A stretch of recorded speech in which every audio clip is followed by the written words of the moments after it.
Hello guys, welcome to Bearable. In this video, I'll tell you how you can round numbers in Google Sheets.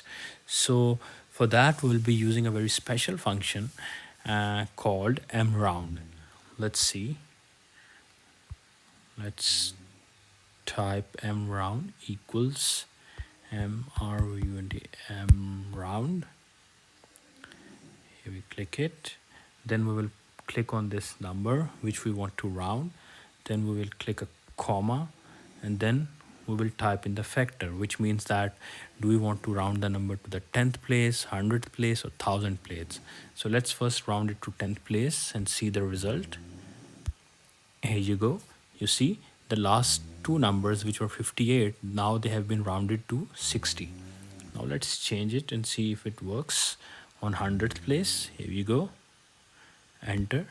Yes, so 758, the last three numbers have now been rounded to 800.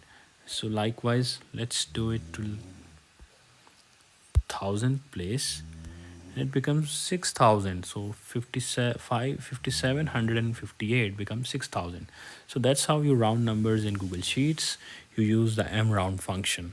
So do give a thumbs up, and for more videos on Microsoft Office and Microsoft Google Workspace, do subscribe to this channel. Thanks for watching.